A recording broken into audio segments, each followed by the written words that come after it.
And welcome in, everybody, back here in the Two Guys and Beer podcast studio as we rejoin you once again. Sean, you know what day it is today, right? It is beer drinking day. It is beer drinking day. Monday, July 1st. Here we go.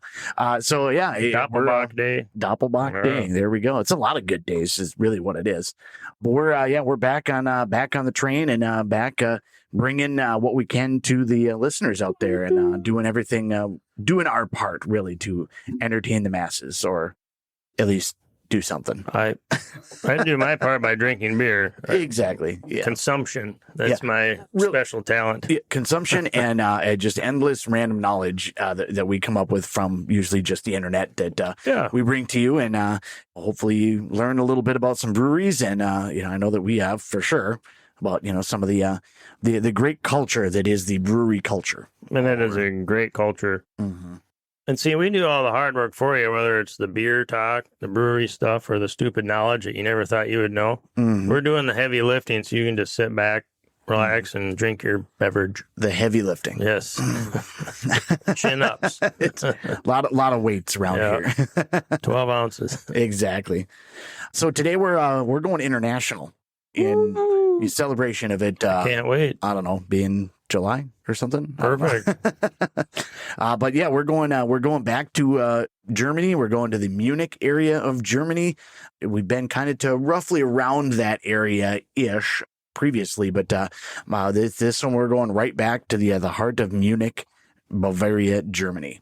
Perfect. A brewery that it's not the oldest, but it could definitely lay some claim towards being one of the oldest, having started in 1397. That's crazy.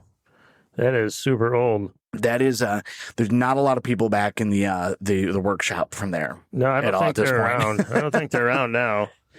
So, way back in 1397 is when this one really started to be mentioned a little bit, and that's going to be Spaten is what it is. So that's the brewery that we have selected for today. Had it recommended by a couple of different people, including Mike, who I'm on the fire department with, but also our good friend Jake. From Seattle. Yep. Yeah, we appreciate that, Jake. Thank you very much. Too bad you're not here like you're supposed to be. Yeah, we had a whole thing all set up to go, and the shenanigans were in full effect. And you know what they say: if you shenan once, you're going to shenan again. He shenaned it out this time for sure. So we had connected. There's a group of us, or friends from way back in the day, and Melissa and Jake live out in Seattle, and we've talked about them even on a previous episode, which was kind of funny because I knew about this information while we were talking about that. It was the Schilling cider we were talking about, and even at that point, ridiculous. I didn't know anything about this. Just so you know, apparently this was a surprise. But I was informed this morning at about 11 a.m. that the surprise was going to happen, but it's not going to happen. So we had connected, and Jake, said he wanted to be a part of the podcast or be here for a recording or somehow be involved, and I'm like, well, let's do all of the things. Let's get him on. Yeah, absolutely. Let's do it. And so we had the shenanigans that were in full effect is that Sean didn't know any of this at all. I knew, my wife knew, his wife knew, my brother and sister-in-law here earlier a little bit. They knew. Pretty much everybody was aware of what was going on, and there was, little things here and there. I messaged Sean a little bit about, bring the extra mic because we might, we got to test it out if we're ever going to have a guest like today. Right, but that seemed legit to me because we're working on our new table so we can actually have some people in here, a little more room. Mm-hmm. And I was just thinking, oh, okay, sounds great. But no, I left it at home once I found this whole thing. Right. So it's not here, but it seemed legit. So we had all of the plans in place until last night at some point in time. Poor Jake ended up getting sick, and he is getting an appendectomy. So he flew to Minnesota from Seattle to have surgery. So this episode will be dedicated to you. Yeah, we'll drink them for you, buddy. That's what we'll do. So the plan was to have him on, and would have been really cool because we were going to kind of surprise you either right at the beginning or as part of the podcast. So we were going to kind of get you with that one. Yeah, it would have been fun. Would have been a really good time. So yeah, we're thinking about him, and relatively minor, so it should go fine. But still at the same time, he might be coming out about now. Yeah. But he was probably under the knife here just within the last few minutes. So right, yeah. But yeah, so it's kind of, the episode is kind of inspired by that. So he's unfortunately not able to be here, but we have the beer just the same. And so we're going to push forward with this Spaten. It's a Spaten Frankensteiner Brau is a brewery in Munich, Bavaria, Germany. So that's the whole thing. That's what it is. Right. So Spaten is what it is. The brew that we have is either, not 100% sure. So all of the German speaking audience, feel free to hit me with the feedback and put it towards me. It's either Optimator or Optimator. It is an A, but with the German language, I'm not sure if it's Optimator with that. But Optimator sounds kind of fun, like a transformer. Yeah, that's what I kind of thought too. But I'm not even going to take a stab at it. I'll probably use both through the course of this episode because, well, I don't speak German and just not good at it. Amanda was going through Babbel on her phone trying to learn German. It wasn't going well. Wasn't going well. No, so I don't think that she'll have it for when we go to Oktoberfest later this year. Which, stay tuned to that upcoming. We'll have some live video, maybe some shorts. I don't know when it'll all come out, but we're going to be doing some stuff live on location from the Oktoberfest in Munich, Germany later on this fall. So looking forward to that. That's going to be a good time. Yeah, that'll be exciting. And since this stuff is from Munich, I don't know what all our plans are going to entail while we're there, but maybe we swing by this place and check it out since we'll be there. I got it on my list to talk about here. Perfect. Yep. Perfect. So it'll definitely be involved. So we'll have to harken back on a live bit that we do from Germany. So that'll be kind of fun. So looking forward to that process later on this year, but I'm looking forward to having the beer today. So what we have is the Optima. It's a Doppelbock. It does say malt liqueur or malt liquor, but I'm not sure how you have a Doppelbock and a malt liquor unless it's just the maltiness rather than like a Zima or that type of malt liquor. But nonetheless, it is a Doppelbock, 7.6 alcohol by volume. Did you just say Zima? Yeah. My goodness, is that even made anymore? I think so. Who drinks Zima? I don't know. I did in high school. I legit, I don't think I've ever even had it. Oh, really? Yeah. I don't think I ever did. You used to put a Jolly Rancher in them. You can change the flavor of them. You just drop it in there. Brilliant. Yeah. I wonder if I'm going to have to look to see if they make. I know they went away and then they brought it back. I think it's gone again. Oh, okay. I guess I thought maybe it was still out because I guess I had heard that it came back for a little while or something, but maybe it was just a short release. They were before its time, the Zima. It was like the first malted beverage, probably. Then it was Smirnoff Ice and Mike's Hard. Now they're all over the place. Yeah. Yeah. Anyways, do we get to cracking? Let's go. Let's get let's blow the top off this episode. Here we go. All right, first couple sips here to kind of get the episode going.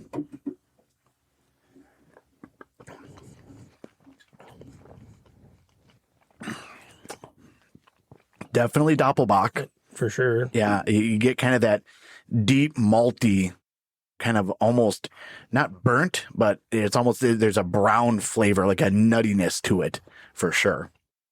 Real kind of, not heavy, but deep. Yeah, that is a great way to describe it, deep, because it is not heavy, but it tastes like a heavy beer or a super dark beer, borderline the Guinness type of flavor. Good and full-bodied. It's like a light Guinness, maybe. Yeah. If that makes sense. But it's pretty good, though. I like it. Kind of see the labels there on the front. It's got the logo for the Optimator. But the logo, we'll talk about that here, first before we get too deep into the history of it here. The logo itself it's two little shovels is what that is. It's malt shovels is what those are. Because Spaten, literally translated in German, is spade. It's like a shovel. Sure. And so that's kind of their thought is that it's a shovel it's a malt shovel for when they're making beer. That's genius. So that's kind of what they got there. So those Germans, they're all smart over there. Absolutely. So that's kind of what's going on there. As I mentioned, a 7.6 ABV. So got a little bit to it, a 12-ounce bottle. I like the green bottle, though. Like, that's something that, it's lesser known thing that even sunlight will affect, I mean, over time, but it will kind of affect the taste of beer a little bit. And so you'll see usually like more craft or heavier beers will be in either darker or green bottles. Right. Whereas if you get, like the lighter beers that it's not going to affect it quite as much because the taste is really light to begin with, then those are going to be in clear bottles because it doesn't matter. It's not a huge deal. Affect it. Yeah. Yeah, you can definitely taste the malt in here, though, for sure. So it's definitely not the malt liquor type beer that we were thinking. We were kind of confused for a minute about it. Well, we weren't confused, but it was just interesting to see Doppelbock and malt liquor on the same bottle. But it's definitely the malts with the grain or the malt or whatever they put into it for sure. You can taste that in the aftertaste for sure. Mm-hmm. Very malty for sure, though. 100%. It's pretty good, though. It's pretty good. I don't know that on the lawn mowing scale that I always harken back to, I think it'd probably be about a 1 from the standpoint of, hot day mowing the lawn. I don't know that I'm having very many of them. Maybe one before to kind of get, feel like I ate a good breakfast or something beforehand. But, it's not, it's good, but it's not what I would say is like refreshing for like a hot day. But it is definitely good from that Doppelbock, that heavier, full-bodied, malty type of flavor. So not any lawn mowing, but no, I agree 100%. I was thinking the same thing. Probably about a 1 lawnmower on the scale. I wouldn't want to drink this on a hot, sweaty day. I would want to drink this sitting on my porch with my feet up, smoking a cigar. Absolutely. I want to crack one of these and savor the taste and enjoy that. Yeah, maybe after you put the lawnmower away for the final time in like late September, October. That would be perfect. Around a fire, having one of these. Yep. The leaves are already coming down. You're not doing anything with them. You're just moving on. Maybe you do. I guess I don't really have any leaves though that come down here. Most of it is pine, so I don't have much of that. But admiring the yard. Oh, 100%. Yeah. Standing there with your hands on your hips, pretending to be a man. Absolutely. Yeah. Look of accomplishment. But yeah, like, sweatshirt, maybe a hoodie on with the fire. Now that's a different scale. I'd probably have 4, 5. That the number would change a little bit, at that point in time. But it's more that than the lawn mowing with that type of vibe. So we might have to add a second scale. We got the lawn mowing scale, and then we have the fall fire hoodie scale. True. We have to come up with some sort of second scale now that you brought that up. Yeah, that's true. Because when we had our run of 3-4 Oktoberfest style episodes, those probably would fit more with that because they're more of a fall October-ish type of beer. So yeah. I like it. Yeah, it's a second scale. We'll add it to the bottom, or we won't. We'll just talk about it. Figure it out. It'll be fun. Yeah. One way or the other, it'll be a good time. Either a summer beer or a hardworking summer beer when you're hot and sweaty and gross, or it's a throw on a hoodie, roast a marshmallow, put a weenie on, drink a beer. Yep. Need something kind of heavy with some body to it. There we go. Absolutely. Sure. So this one goes way back, not necessarily this particular one, but the brewery itself, 1397, as I had mentioned before. So it goes in the Wayback Machine back before even 1400, 3 years before 1400 by my math. It's Malacca math, so got to double check it sometimes. But it was first alluded to in Munich. It's Welser Brew is how I guess I would say it. I'm guessing it's a Welser. So in German, it'd probably be Welser Brew. I'm guessing. Again, not speaking German. You have the app on your phone, so I'll let you. Yeah, we'll go with that. Crack at that. But I'll use Google Translate when we're over there. So perfect. That'll be my way of trying to communicate. So 1397 is the first mention, but there's not a whole lot of information that they have. They have a Wikipedia. They have information on Spaten as a whole with the Hand family that is now kind of the ownership group. They have some other information, but they don't really have their own website really at all, which is a little bit, I guess I shouldn't say surprising, but they've been around that long that you're either going to come and check it out or you're not. And it's going to be in all of the places. They probably aren't offsetting a bunch of advertising dollars for tax revenue like American companies. I don't know how that works for Germans, but I'm assuming that there's something a little different there because they seem to care a lot less about that. People know what it is. It's, it's not like you're surprised that Budweiser is going to be on the shelf. So that's kind of 1397 is the first mention. Not a lot of information, but ownership changed often until 1854. So a lot of ownership changes throughout the course of the years leading up to when it finally gets to the ownership group and we start moving forward a little bit. It's been a leading exporter of German beer for more than a century and a crucial role in establishing the present's superior worldwide reputation for German beer. So this is definitely well known. And I had never heard of it until then, but then all of a sudden I get a bunch of people that mention it. And so like it clearly is out there and doing a thing, but just isn't something that I had come across, at least as of yet. Yeah, I've never heard of it before either. I've never come across it. I can't say I've seen it in any liquor store around here that I frequent. So this is a new beer to me. One note, as we kind of talk about the timeline a little bit, the 1397, between 1397 and 1854, again, you're going to have to double check my math here, but somewhere between there is 1516. And the 15, it happens. Exactly. It happens. 1516, that was, we had mentioned this in, again, when we had done some episodes kind of referring to some German beers.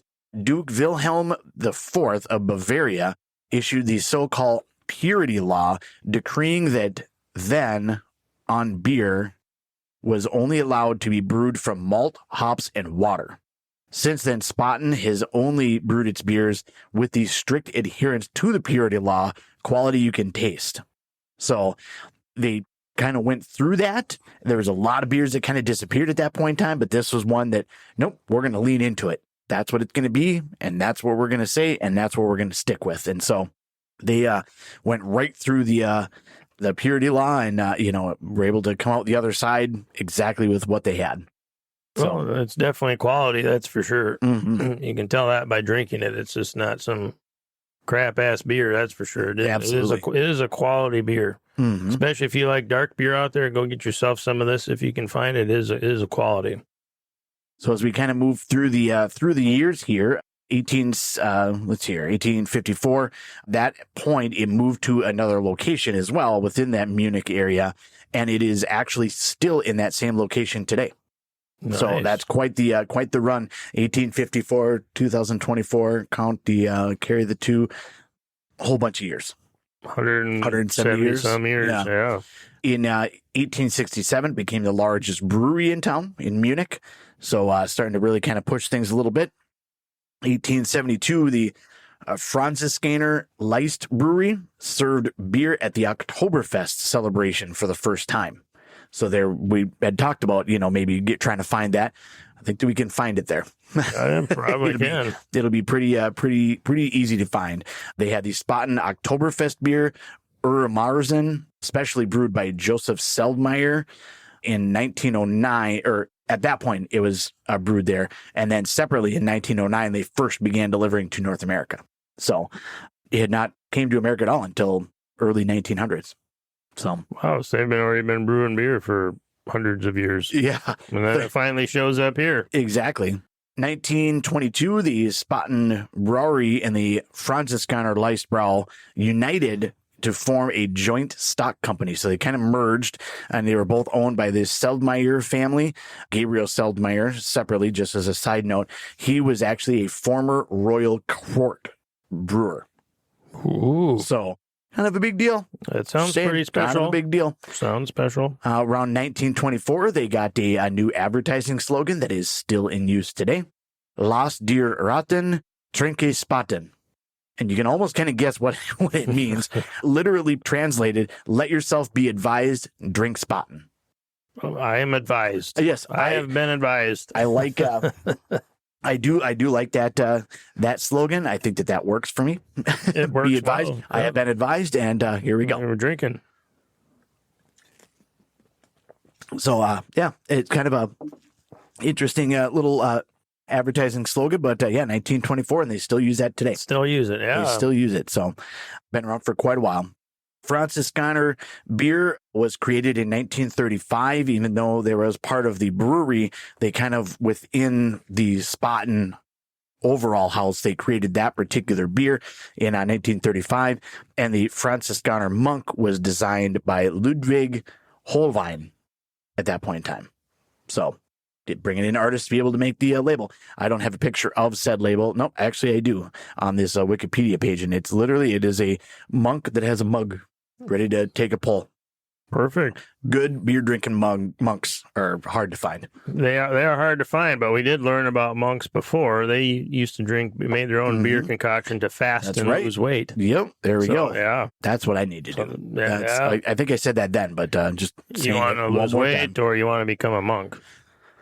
Might have to do both. Do I get to drink twice as much then? Is that? Sure, just for you. 1964, the brewery produced its first wheat beer, and then 10 years later, it became Franziskaner brewed.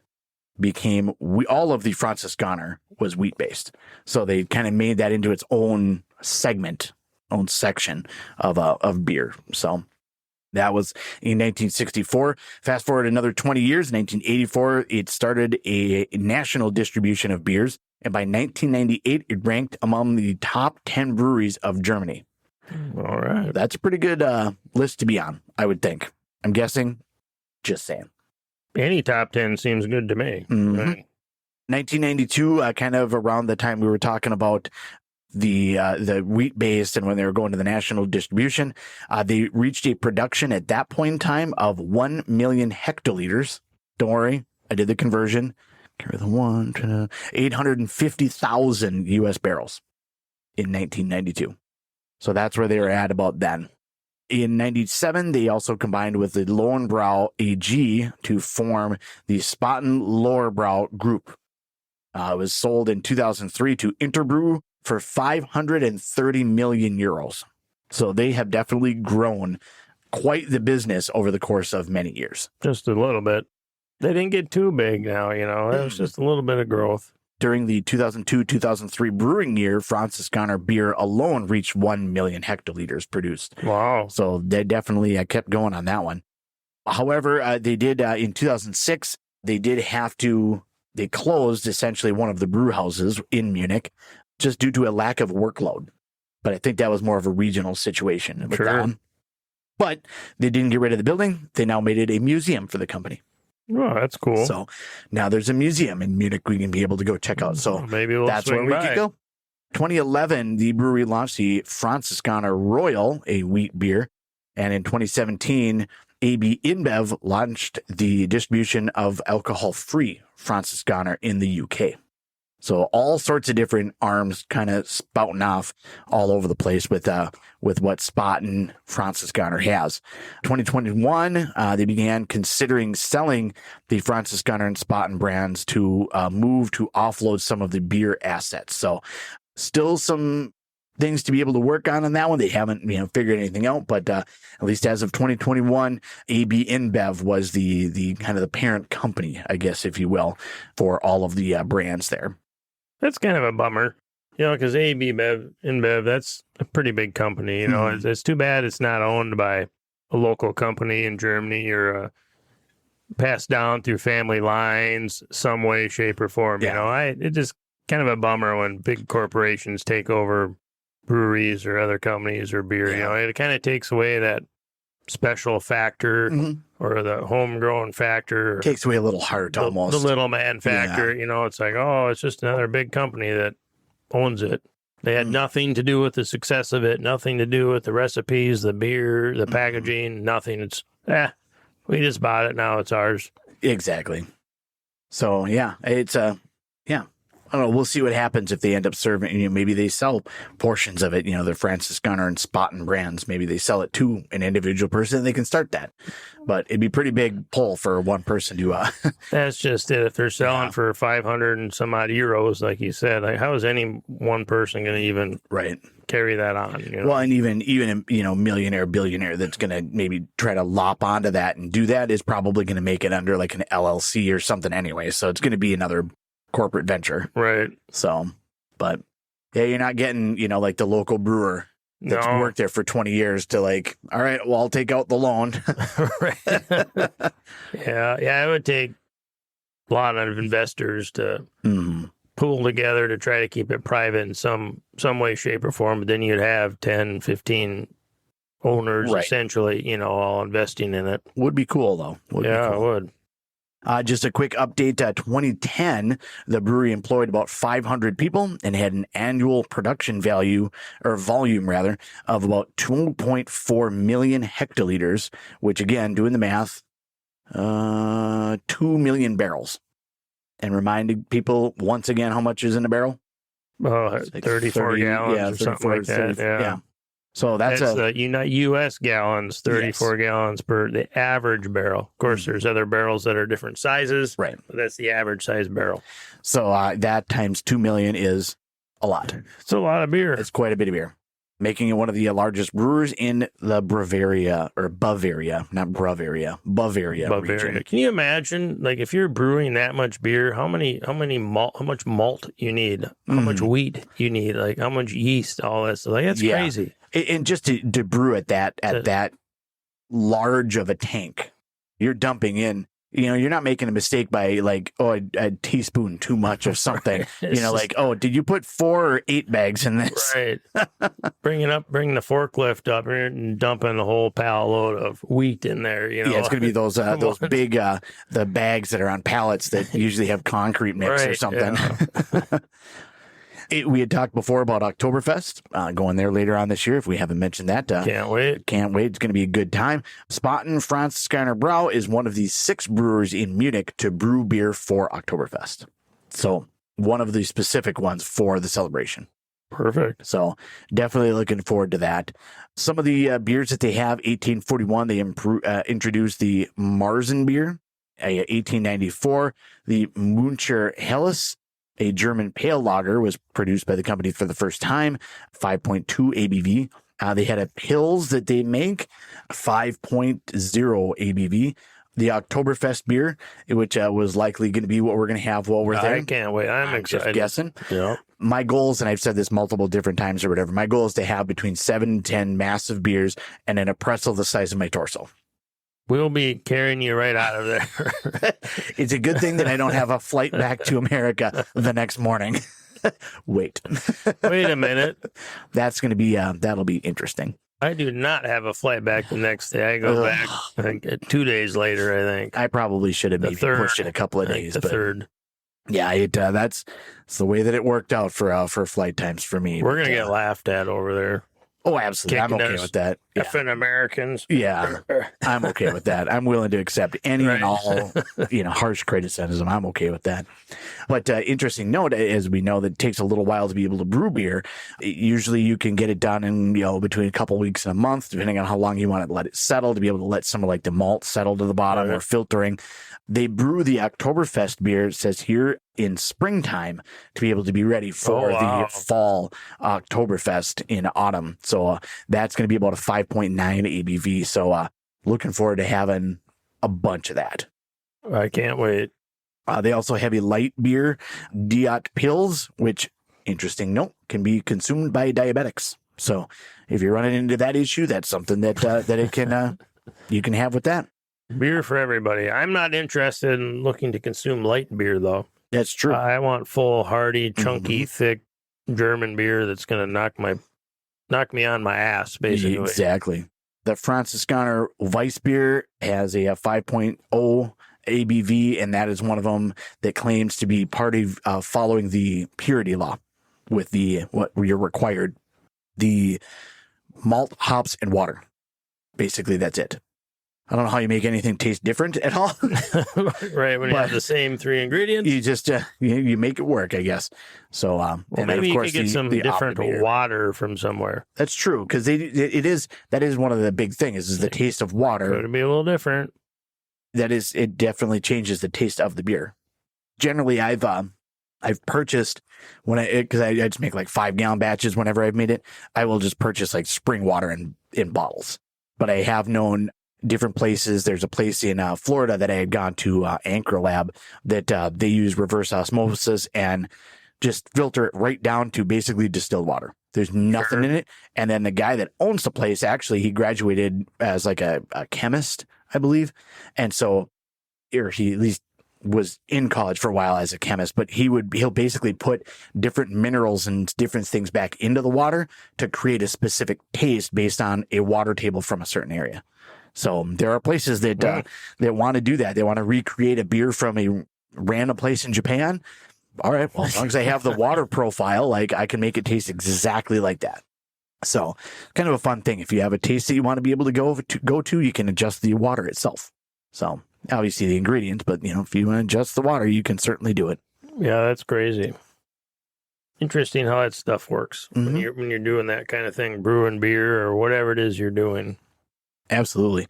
And so that's it's so tricky, with some of that stuff. And I'm glad that whoever started doing it. So that way, we have some of that base of knowledge to be able to go from now at this point in time. So some other notes here that they generally only use raw materials of the highest qualities, and a lot of it is locally sourced. A lot of their malt is obtained from barley grown primarily in Bavaria, and it pays very close attention to the purity of the strain of the barley that they use. So they definitely go real close to home. The hops are taken from a Hallertau, I believe is what it is, Hallertau, situated just north of Munich. So again, kind of locally sourced with everything. And the yeast supplies are brought in as well, and they use their own specific purebred strain of yeast. So definitely something that they keep local. And then their water table, they say their own deep wells, and especially noted for purity right there in Munich. So yeah, lots of right from the source kind of things. They're not trucking stuff in from all over the place, which to a certain extent, I mean, if you find something that's good, what difference does it make if you bring it in from North Dakota? It's a good ingredient. I want to have it be a good ingredient. Obviously, you want to try to stay local, be able to support the local economy. And something that if you can do it, that's great. If you can't, as long as it tastes good, I think that's kind of good. But, it's something you can kind of hang your hat on that, we got our own stuff from right here. It's a true Munich beer. Yeah, it's pretty much just for the storyline, all locally sourced, homegrown. But yeah, you can get good ingredients from everywhere. And you're talking about yeast. That just kind of reminded me of, I don't know if it's still in business anymore. I kind of saw it maybe 6-7 months ago. But apparently in California, there's a company that has taken prehistoric yeast and they've brought that back from the dinosaur age, and they make beer with that. Interesting. I'd be willing to try it. Yeah, I don't know if they're still in business or not. I didn't do a ton of research on it, but it's literally a prehistoric yeast that they brought back. It was frozen or fossilized or something. I don't remember the exact details. Is this like Jurassic Park? They drill into the mosquito? Yeah, I hope not. But it was kind of interesting because that was their whole gimmick, was prehistoric beer yeast from back then. And I guess it took them a while to get the yeast to actually work, produce properly, or to ferment properly for the beer. We might have to do an episode on that if we can actually get a hold of some of that beer, if it exists still. But it was interesting. Absolutely. We'll have to do some research. Or if any of our listeners out there, or I guess watchers, because we are also on YouTube, if you have any information about that, or I guess any beer, if you have anything you want to recommend to us, definitely reach out on our social media platforms. Toss something at us. Give us an idea. Give us, something. I really want to see this. Go ahead and talk about this brewery. We're happy to be able to do that. And, we love to be able to talk to people. And, we've talked to a couple of different breweries about, being able is how the words actually work, being able to do like on-site type of things, and might do some on-site interviews and some episodes here in the upcoming future as well. Yeah. So definitely looking forward to continuing with some of that. So a lot of good things happening here at the old podcast. But if you got ideas or things that you want to hear or have us talk about, certainly reach out. Give us some feedback on the different social media platforms. Comment on YouTube. Comment on Facebook, Twitter, X, whatever it is, Instagram. All of them. I don't think that we have an OnlyFans yet, but we can get working on that. That is not that's a bad idea. If there's a segment out there that's looking for that, we'll drink beer and show our toes or something. I don't think it'll go well, but you never know. If there's, maybe that's our next sponsor. There we go. Yeah, we appreciate the recommendations. This one was recommended. We have a couple future episodes of recommended beer coming too. We've had a couple past ones. So yeah, we really appreciate the comments, and thanks a lot. Absolutely. What else you got going on over there, Sean? I don't got a whole lot going on. I got some randomness, kind of bopping around my head, but nothing particular. Boy, I don't have too much on this particular day. This day is kind of cloudy for reasons that Jake was supposed to be here. Now he's not. But I got to bring this up because Joe Rogan brought this up, and viral stuff. Viral sensations, and you're already laughing, so I'm sure you know what I'm going to ask you about. I don't, but I just, when you start referencing Joe Rogan's podcast, like that always. Well, and it was surprising he brought it good up. Stuff. But you haven't heard the latest viral sensation, that gal that was on the interview in the street? Oh, yeah. Okay. Yeah. Baseball the last 2 weekends. Everything is the high school kids that we have on our team, that's all they keep saying all the time. And like, at first I'm like, what are you talking about? Like, what? So obviously you had to Google it, and well, that was a terrible decision.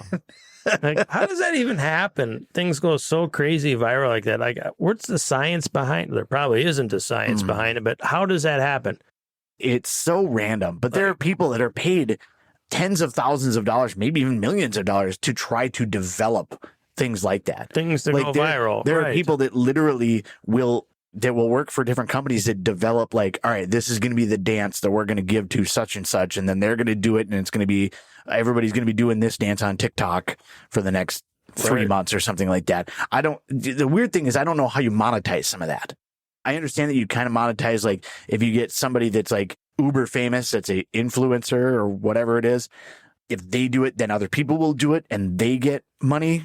But I don't know how that translates back to, like, are they just, well, I can't come up with my own, so I'm going to pay you to develop a dance for me that I'm going to then do, that then the rest of the world will do. Right. Like, who gets the money? Basically, I'm just so I think you ultimately pay for the thing. But yeah, I don't know. You'd hope you'd get enough views and clicks, I suppose, to pay yourself and pay them. Anything over, you'd make money on. Like this gal, I don't even remember her name. We'll just call her Hawk Gal. Yeah. I have no idea. She's already made a couple $100,000 off of merchandise. Yeah. It's like signing autographs and whatnot. And actually, before I was on my way over here to record this, with this beer, apparently she was on Barstool Sports. On that podcast talking about those things. And of course, you read on the internet, she got fired from her job or this or that. Well, none of that's true, apparently. Like, what I kept seeing on social media was she was a teacher, apparently. Yeah. She's like, no, I'm not a teacher. I work at a spring factory. She's like, nothing you've seen on there, it's not true at all. Yeah. Which to a certain extent, like, not a pastor. Depending on like what it is, like, why would you get fired because you said you answered a question on the street? Just because it became viral, like, I don't know. That seems kind of weak reason to be able to fire somebody, but the nature of it, maybe. Yeah, I don't know. It seems kind of weak, but like, still, if you got fired for that, you'd have a pretty good case for. It's kind of the gray area, but my gosh, you could really sue for wrongful termination for that. Absolutely. Yeah, but I guess crazy. The other semi-viral, I guess, sensation was did you see or hear about the Edmonton Oilers fan? No, I did not. So all of the videos are heavily edited at this point in time, so don't even try to go looking because I've done the research for you. Again, we do the heavy lifting for you.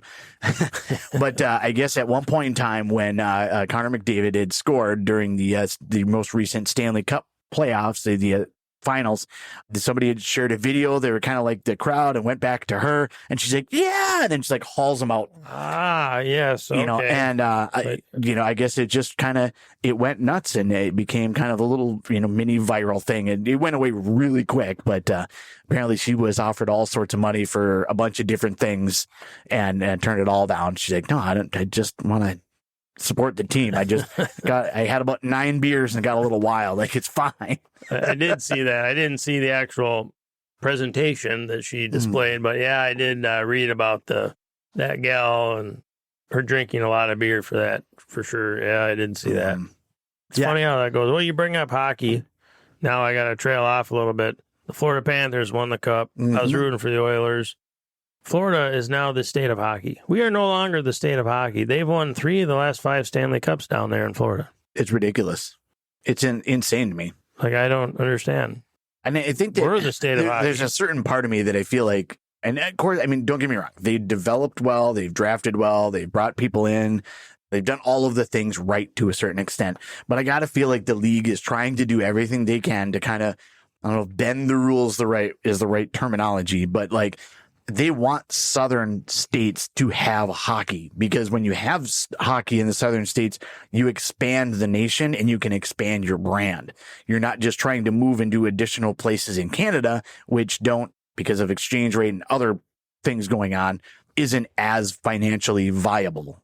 But I think after 3 times of having a team in Atlanta, you can just give up on that. Like, that's just not going to happen. And side note, congratulations to the Panthers winning the cup. Congratulations. I have now been to a Stanley Cup champion hockey game. Ooh. I didn't go to the Stanley Cup, obviously, but at one point in time when I went on the cruise, one of the cruises this last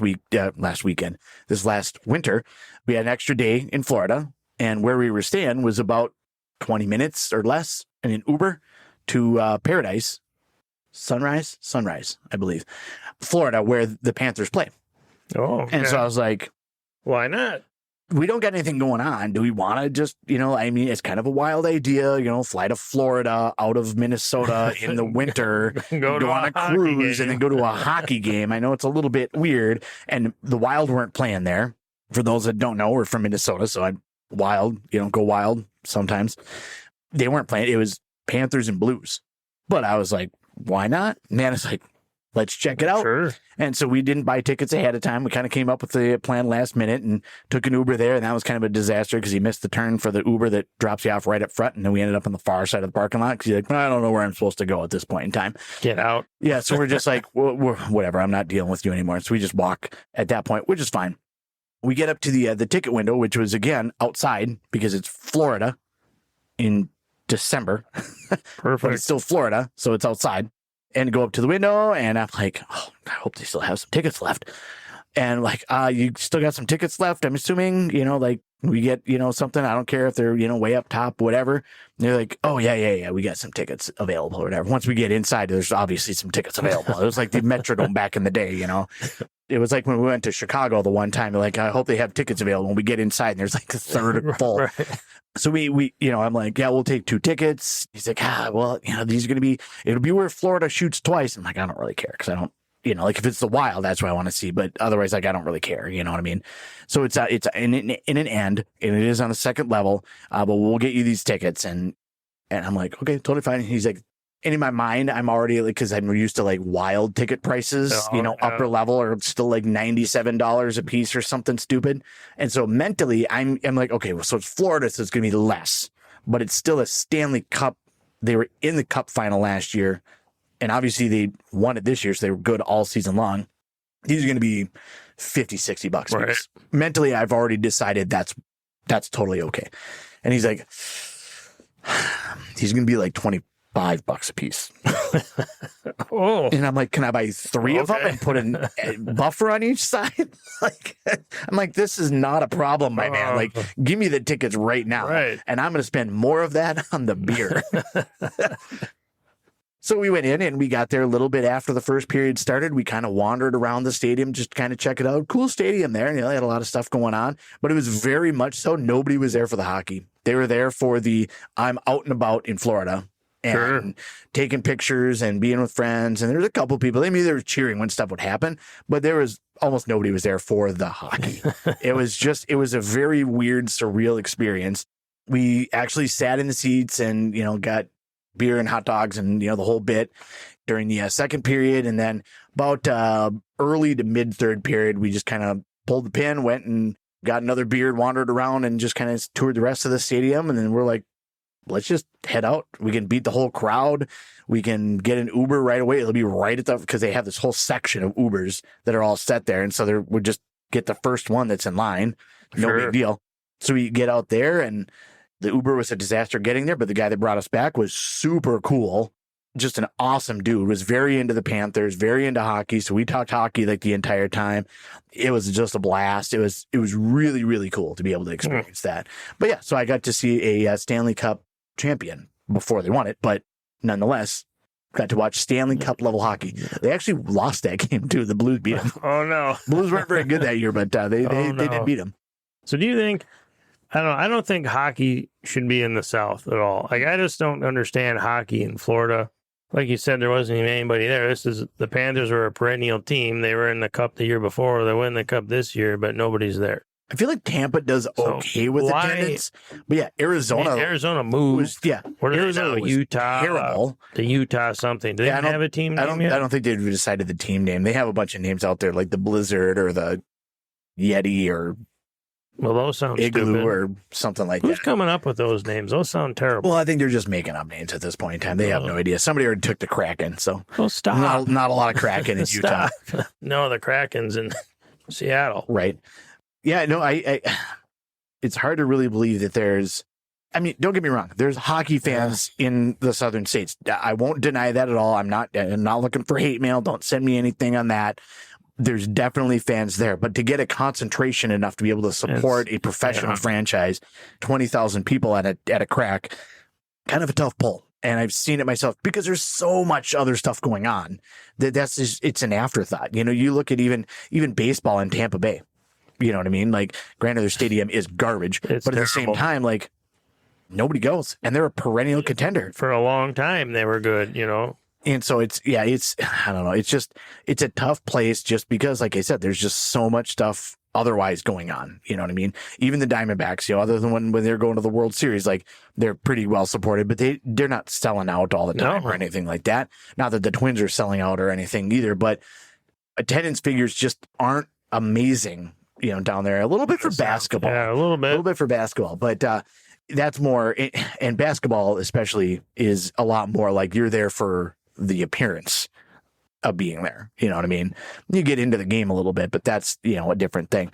But yeah, I don't know. I don't necessarily love hockey in southern states. I'd like to see it in a couple more. I think that there should be a team in Wisconsin. I think that there should be a team back in Connecticut and like the Hartford area. Yeah. You know, whether you put a team in Maine or anything like that, like, there's a lot of hotbeds that don't have any hockey at all right now. Especially like the Wisconsin one kind of just boggles my mind. You know, I don't know that you necessarily want to put one in like North Dakota. Maybe that Grand Forks area wouldn't be bad, but I don't know that they have the population to be able to support it. But, you know, it's the people that are there love hockey. Yeah, like, there's no question about that. It's not a matter of passion. It's just, but at the same time, what are you going to get passionate people that love it, that are going to support it there, or are you going to put it in a southern state where you're going to get half the amount of people to show up and not really care?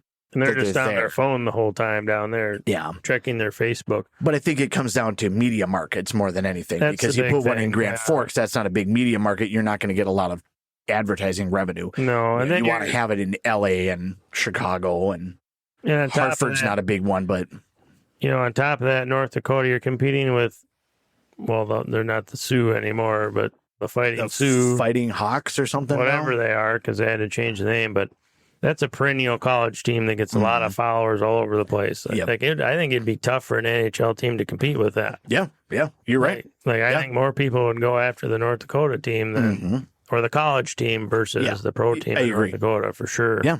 Different brand of hockey, college versus pro, you know. Definitely. Yeah. But they have such a, I don't know if cult following is the right way, but college has such a different bit because there's so much more passion with it because you went to that college, or you have a connection to it specifically. And you know that the people that are going to be there are going to be there for 3-4 years. Well, that's kind of changing a little bit with football and basketball. But hockey, generally speaking, you don't see a lot of jumping in hockey quite as much. Nil money hasn't destroyed hockey quite as much as some of the other sports. Not yet, anyways. Yes, we'll see. We'll see how that trickles down here in the near future. Right. But that's kind of the factor that you look at some of those things, that why that's happening. And I don't know. As far as expansion, I don't know where you'd put it, but I like the idea of having a team in Utah. I mean, there's not a ton there, but it's still, Salt Lake City's a good area. There's definitely some places you could put hockey, but I just don't know why they keep trying to force their way. Because even with this team moving to Utah, there was talk of a different owner having an expansion franchise in Arizona. Yeah, I read that. And I'm like, too. Why? Why is this happening? It already failed there once.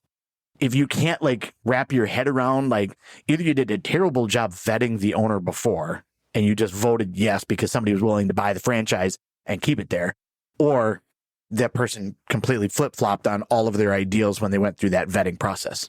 Yeah.